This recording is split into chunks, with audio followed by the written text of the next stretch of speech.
उछल रहा है जमाने में नाम आजादी, उछल रहा है जमाने में नाम आजादी।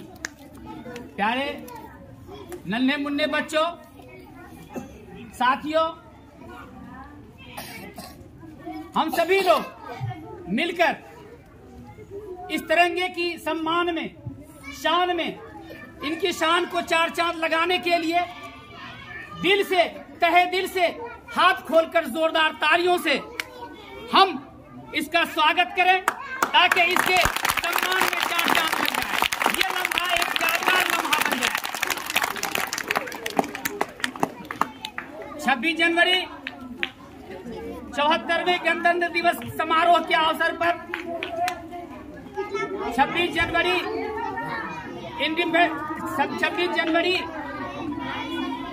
रिपब्लिक डे के शुभ अवसर पर प्राथमिक मकतब लहरियागंज देहाती के प्रांगण में उपस्थित रेस्पेक्टेड टीचर्स, स्टूडेंट्स, हमारे रसोईया सह सहायक, विद्यालय शिक्षा समिति के सदस्यगण, सुनो कम से कम, और अभिभावकगण, मैं आप सबों का इस गणतंत्र दिवस के शुभ अवसर पर मैं अपनी तरफ से, समस्त विद्यालय की तरफ से आप सबों को बधाई और शुभकामना देता हूँ। भाइयों, जैसा कि हम सभी लोग जानते हैं कि 26 जनवरी 1950 को हमारा देश गणतंत्र दिवस के रूप में लागू किया गया और भारत के संविधान को 26 जनवरी 1950 से लागू कर दिया गया। हम जानते हैं कि कोई चीज भी हमें आसानी से नहीं मिली है। एक लंबे संघर्ष के बाद, बहुत ज्यादा कुर्बानियों के बाद हमें 15 अगस्त 1947 को हमें आजादी मिली थी। लेकिन हम जानते हैं कि यह आजादी हमें आसानी से नहीं मिली। इस आजादी को हासिल करने के लिए एक बड़ी लंबी लड़ाई लड़नी पड़ी। इसकी दास्तान बहुत लंबी है जिसे वर्णन नहीं किया जा सकता। बच्चों, 1857 स्वतंत्रता संग्राम का पहली स्टार्टिंग थी, जो 15 अगस्त 1947 तक चलता रहा। और इस बीच में बड़ी बड़ी घटनाएं हुई, जिसने पूरे हिंदुस्तानियों को, उनके दिलों को झकझोर कर रख दिया और पूरे हिंदुस्तान के लोग खड़े हो गए। आपको मालूम होगा कि साइमन कमीशन भारत आया था। साइमन कमीशन भारत आया, लाहौर में जबरदस्त विरोध किया गया। पूरे भारतवर्ष में इसका विरोध हुआ था। लेकिन बहुत बड़ी घटना यह हो गई कि लाला लाजपत राय की शहादत हो जाती है। उसके बाद बटुकेश्वर दत्त और भगत सिंह ने सेंट्रल असेंबली में बम प्लांट कर दिया। ये भी बहुत बड़ी घटना हो गई। दोनों अरेस्ट कर लिए गए और लाहौर के लखपत जेल में कैद कर दिए गए। बदकिस्मती से भगत सिंह की फांसी हो जाती है। उसके बाद एक लड़का था 24 साल का, जितेंद्रनाथ, जब जेल में काफी यातनाएं दी जाती थी और काफी परेशानियों का सामना करना पड़ रहा था, कैदियों के साथ जुल्म ज्यादती हो रही थी, तो इस लड़के ने अनशन जारी किया, जो 63 दिनों तक जारी रहा। 63 दिनों तक जारी रहा। अंग्रेजों ने उसे दूध पिलाकर, जूस पिलाकर उसके अनशन को तोड़ने की कोशिश की, लेकिन ये बच्चा 63 दिनों तक भूखा रहकर अपनी जान की बलि चढ़ाई और वो बच्चा शहीद हो गया। उसके बाद उसके लाश को कलकत्ता से लाहौर लाया गया। स्टेशन पर जब गाड़ी रुकती थी, हजारों आंखें नम हुआ करती थी। पूरा हिंदुस्तान खौल गया और बहुत सारी कुर्बानियां लोगों ने दी। और जब पूरा हिंदुस्तान खौल गया, सभी लोग जाग गए, तो पूर्ण स्वराज से कम की कोई बात नहीं की गई। दोस्तों, रावी नदी थी, लाहौर का शहर था और कांग्रेस का अधिवेशन था। पंडित जवाहरलाल नेहरू ने पहली बार पूर्ण स्वराज, कंप्लीट इंडिपेंडेंस की बात उठाई। इससे पहले किसी पॉलिटिकल पार्टीज ने हिंदुस्तान में ऑफिशियली ऐसी बात नहीं की थी। बड़ी हिम्मत दिखाई, बड़ी ताकत के साथ उन्होंने पूर्ण स्वराज की मांग की। दोस्तों, और उसी दिन ये दिन तय किया गया कि 26 जनवरी 1930 को हम गणतंत्र को लागू करेंगे और भारत के संविधान को लागू करेंगे। ये बड़े दिल गुर्दे की बात थी, बड़े हिम्मत की बात थी। ये हमारे लिए फख्र का दिन था।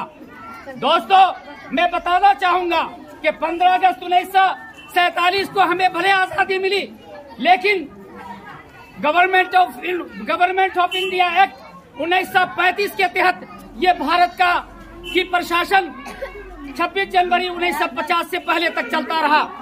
उससे पहले हमें आजादी नहीं थी। हम अपनी आजादी से हम प्रशासन नहीं चला सकते थे। अंग्रेजों ने तो यहाँ तक कह दिया कि आप में क्षमता नहीं है, आपको प्रशासन चलाने का अनुभव नहीं है, लिहाजा 5 साल तक आप प्रशासन चलाना सीखें, उसके बाद आपको पूर्ण आजादी मिलेगी। दोस्तों, जब हमें आजादी मिली, उसके बाद देश को चलाने के लिए एक संविधान की जरूरत थी, जिसके तहत हमारा देश, हमारा मुल्क चलता, हमारी प्रशासन चलती। दोस्तों, डॉक्टर राजेंद्र प्रसाद जो स्वतंत्र भारत के प्रथम राष्ट्रपति हुए, उनकी अध्यक्षता में बाबा भीमराव अंबेडकर के नेतृत्व में भारत के संविधान का निर्माण शुरू हुआ। आपको याद होगा कि इस संविधान को, इस कॉन्स्टिट्यूशन को बनाने में 2 वर्ष 11 महीना 18 दिन लग गए। और ये जो ओरिजिनल संविधान है आपका 13 किलो का संविधान है, 13 किलो का संविधान है। ये विशाल संविधान है, ये विश्व का, पूरे दुनिया का सबसे बड़ा संविधान है। इसीलिए इस संविधान को एलिफेंटाइन कॉन्स्टिट्यूशन कहा जाता है। ये एलिफेंटाइन कॉन्स्टिट्यूशन है। ये विशेषता दूसरे देशों के संविधान को प्राप्त नहीं है। दोस्तों, मैं बताना चाहूंगा कि ये बड़ी लंबी लड़ाई हुई और ये संविधान तैयार हुआ और डॉक्टर पंडित जवाहरलाल नेहरू ने जो लाहौर अधिवेशन में ये घोषणा की थी कि 26 जनवरी 1930 से हम इस कॉन्स्टिट्यूशन को, इस गणतंत्र को लागू करेंगे, तो हमारे पास आजादी का दिन मुतय्यन करने के लिए कोई अधिकार तो प्राप्त था नहीं। जब आजादी मिली तो एक बात ज़हन में आई कि हमने जो ये वादा किया था, हमने जो लाहौर अधिवेशन में ये बात रखी थी कि 26 जनवरी 1930 को हम गणतंत्र को और संविधान को लागू करेंगे, तो क्यों नहीं 26 जनवरी को ही हम इस संविधान को, गणतंत्र को लागू करेंगे। चुनांचे 26 जनवरी 1950 को ये संविधान लागू हुआ, ये गणतंत्र लागू हुआ और कंप्लीट इंडिपेंडेंस हम हुए। ये हमारे लिए फख्र की बात है, गर्व की बात है, ये सम्मान की बात है। 26 जनवरी की हम सम्मान करें और आदर करें और इससे हम सबक सीखें। इस पीढ़ी को, आने वाले बच्चों के पीढ़ियों को ये अच्छी तरह भली-भांति समझ जाना चाहिए कि काफी उथल पुथल के बाद हमें ये आजादी प्राप्त हुई और हम पूर्ण रूप से आजाद हुए। दोस्तों, सबों की भूमिका होती है। देश को आजादी तो मिली, लेकिन बहुत सारा क्षेत्र ऐसा है, बहुत सारे ऐसी क्षेत्र हैं जहां हमने तरक्की नहीं की। तरक्की तो बहुत हुई है, लेकिन कुछ ऐसे क्षेत्र रहे जो अभी तक अनभिज्ञ रहे। गरीबी दूर हुई, शिक्षा आई, सारे कुछ हुए, हमने काफी तरक्की की। आज भारत तरक्की कर रहा है और करता रहेगा। प्यारे बच्चों, नन्हे मुन्ने बच्चों, आप याद रखें कि वही देश, वही मुल्क, वही कौम तरक्की करती है जो शिक्षित होती है, जिसके पास तालीम होती है। आप जब तालीम हासिल नहीं करेंगे तो आप तरक्की नहीं करेंगे। आपको अगर तरक्की करनी है तो तालीम, शिक्षा पर जोर दें, उसे टारगेट करें और टारगेट करके आप शिक्षा हासिल करें, तालीम हासिल करें। आप हर क्षेत्र में अपना नाम और निशान बुलंद कर सकते हैं। प्यारे बच्चों, आज ये दिन 26 जनवरी का दिन उन शहीदों को याद करने का दिन है जिन्होंने अपनी कुर्बानियां दी। ये संविधान कोई लॉयर्स का डॉक्यूमेंट नहीं है, ये लॉयर का डॉक्यूमेंट नहीं है, ये हमारे कर्तव्य और अधिकार की बुक नहीं है, ग्रंथ नहीं है, बल्कि उन वीर शहीदों का ग्रंथ है, हमारे भावनाओं का ग्रंथ है, हमारी सोच का ग्रंथ है, हमारी आजादी का ग्रंथ है। हम इसको बनाए रखेंगे और हमेशा अपने देश की तरक्की के लिए हम जहां भी होंगे, जिस क्षेत्र में होंगे, जिस मकाम पर होंगे, हम हमेशा इसको आगे बढ़ाने की, तरक्की करने के लिए हमेशा प्रयासरत रहेंगे। दोस्तों, सबों की भूमिका होती है। आप शिक्षक हैं, आप स्टूडेंट हैं, सब अपनी जगह अपने कर्तव्यों का पालन करें, सही ढंग से जो दायित्व दिया गया है, जो दायित्व आपको मिली है, उसको निर्वहन करें। यही 26 जनवरी 2023 की प्रासंगिकता है। आप अपने कर्तव्य से कभी पीछे न हटें और आगे बढ़ते रहें। हमारा देश तो तरक्की कर रहा है और करता रहेगा और हम भी करते रहेंगे।